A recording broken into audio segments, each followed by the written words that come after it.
Halo, welcome back to my channel. Ya, hari ini Jumat tanggal 12 Juli. Mau cerita sedikit, kemarin saya habis check up atau kontrol di Rumah Sakit Cipto Mangunkusumo atau RSCM. Dan saya menghargai, ya di sana kan nggak boleh banyak shoot juga, foto gitu. Saya paling foto di luar gitu. Dan alhamdulillah sih, lancar. Paling nanti mata kiri harus dilaser karena ada keruh ya. Jadi buat teman-teman asal tahu, saya tuh dulu pakai kacamata ya, terus sekarang sudah operasi dan udah lepas kacamata, tapi masih minus 1 atau minus 2 kayak gitu sih ya, masih kecil gitu ya. Jadi ada tanam lensa di dalam. Terus kita harus rajin kontrol sih, minimal buat 6 bulan sekali buat ngeliat hasil gimana gitu, seperti itu. Itu aja sih paling ya buat teman-teman semua.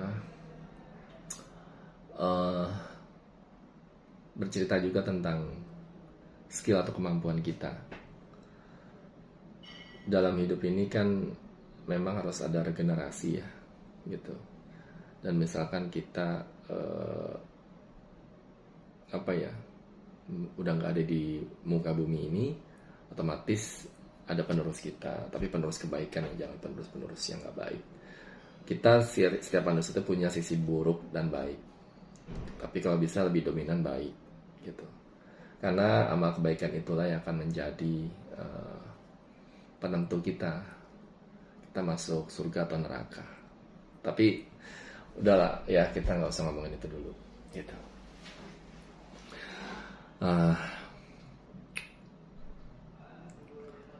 Tapi di Gedung Kirana itu saya banyak banget dapat pelajaran atau hikmah ya.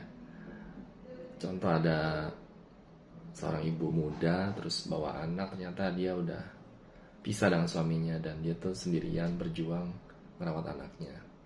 Jadi anak ini korban dari obat juga, karena mungkin dosisnya terlalu tinggi, jadi kena ginjal. Nah, habis ginjal itu diperiksa mata karena khawatir ada nalari ke mata. Itu kan memang dampak dari sebuah pengobatan ya, medis atau non medis. Tapi kalau medis memang itu banyak juga dampaknya.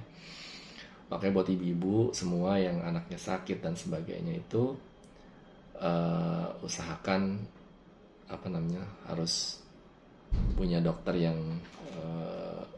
sudah langganan gitu, yang udah dipercaya juga ya. Mudah-mudahan sih kalau lebih bagus sih dokter khusus ibu dan anak gitu, di klinik atau di puskesmas gitu ya. Kita sih berharap tidak ada dampak-dampak negatif ataupun lainnya gitu ya, biar anak-anak Indonesia ini aman sih gitu ya.